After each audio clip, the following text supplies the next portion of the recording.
All right, so I've heard comics talk about this, and sometimes I couldn't get my mind wrapped around it. But I heard a comic. I want to say his name, but he goes, "When I'm on the road, all I can think about is my kids, and I can't wait to get home on Mondays." Right? Do you have that feeling when you're out on the road and you can't wait to go home to see your kids? Well, first of all, I'm going to get home on Sunday. He's a piece of shit father if he's coming home on Monday. He needs to get on the flight Sunday. No, I'm kidding. Yeah. No. I'm kidding. I do. I feel like now, what I feel like, okay, so two things. One, when I first, parenting journey, because it takes years to I still don't have it figured out. I think it's just, the whole thing's a journey. But I would quite often be on the road, and even though I'm doing what I want to do, which my own happiness and everything will only, if I'm happy, it'll be transferred to the kids. So you have to be happy first. It's not a selfish thing for you. You need to be happy first, just like you need to breathe first so you can do it for the children. So what I would do, though, a lot is I would go on the road and feel this sense of guilt because I was leaving half my brain at home with the children and then bringing half my brain to the comedy clubs, and that wasn't doing anybody any good. I'm not there for them, and I'm not there for me. So now what I do is when I'm somewhere, I'm fully, both my feet are here. I'm in LA with you guys.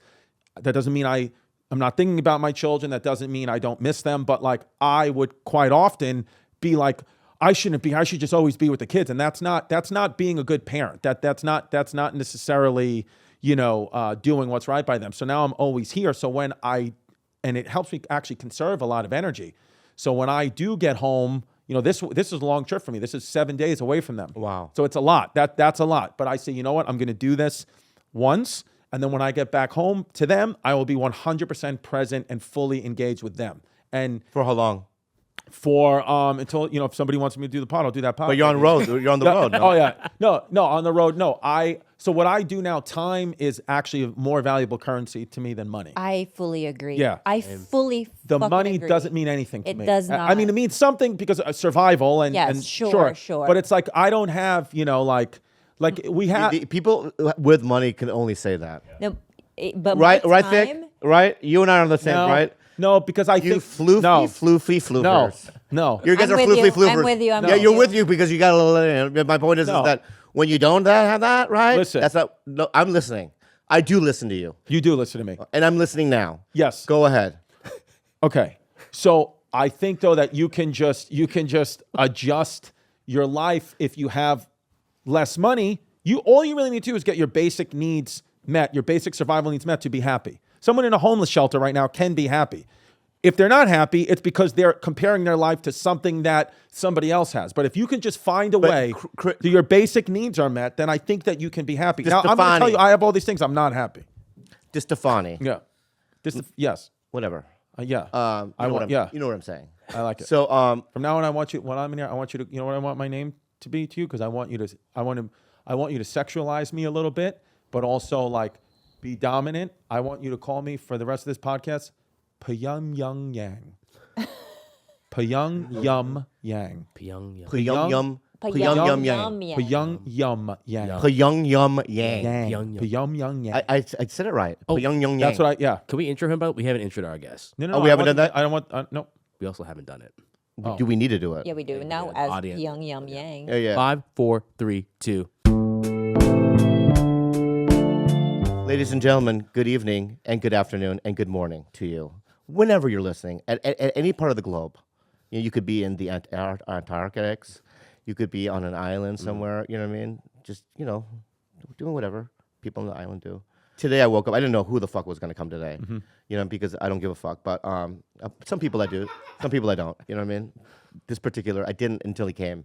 But but it's a good one.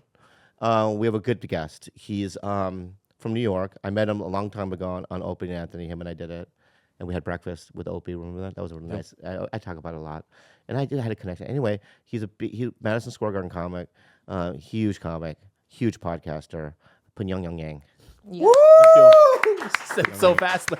Yeah, Thank you. Pyung Yang. Yeah. What were we talking about a second ago? Time.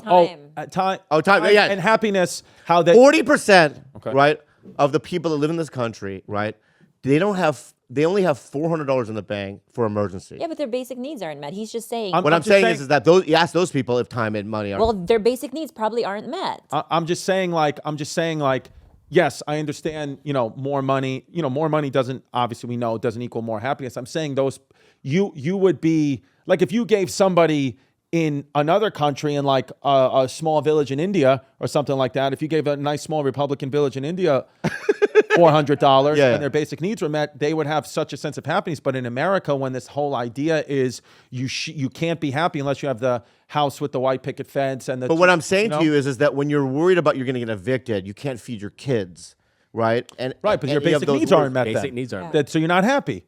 If your basic needs are met, then you should be able to find happiness. But you won't. So most of us won't because we want more and we're always comparing to others. Yeah. Okay, But I comparison get it. is a thief of joy, said by Teddy Roosevelt. Right. Never forget that. To your point. Wait, say that again. Comparison is the thief of joy. Comparison Is the is the thief of joy. You know, it's my pain comes from comparing. Well, that's You all know it this. is. Yes, Yeah, of You guys know this course. about me. Yes, That's my number one pain. you can't compare. I drive down the street. Anyway, so I mean I agree with you then. Yes. Yeah, but to your point, like even in the Philippines, like with my family, like some Right. of them live in like abject poverty, but I'm telling you, they are so much happier than me in so many ways. Like their just general outlook on life and Yeah. their ease about them. It's like, but like you said, as long as they have like potable water, they have certain Yes. things, and I look at them, I'm like, fuck, like you guys are just happier. Yeah, and than like me. people who like if they're listening and they're like, "Fuck," it's all about the money. It's anger. It's not. It has nothing to do with me or you. It's always typically always with yourself. It's like you are not. You're comparing and you're wanting. You have this insatiable need to want more. That's why you're mad with if you're only making $500. You have this insatiable need to get more. For me, with comedy, if I want to make a certain amount of money, the reason why I won't go unless it's an X amount of dollars is because for me, I'm not going to, the only reason money makes sense for me is if it buys freedom. So I need a certain amount of money to buy me the freedom to have with my children. And if he does do that, I'd rather spend, because what I'm really, I think about two banks, right? You tell me, okay, our agents will say, oh, but you'll make more money. We have the same agents? I don't know. Who are you with? Jews. Me too, obviously. WME. No. Wimmy. Nope. Okay. Don't, but don't say our agents then. Okay. You know what I mean? So they are, Mine are better. and rightfully so. Yeah. And rightfully, and I have Ken Jeong's agent. And rightfully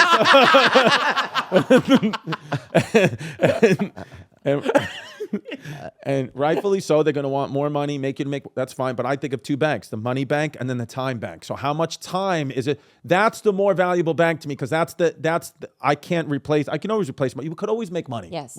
I don't care if you're actually stupid home. You can always make money. It's America. You can find it. Time you're not going to get back. Let me ask Yeah. you. This is a real question. I'm about jokes and and verbal play, and shadow play and all those things. But let's be real for a second, okay?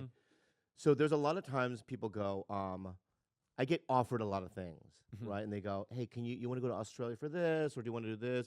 It's for pretty good, decent amount of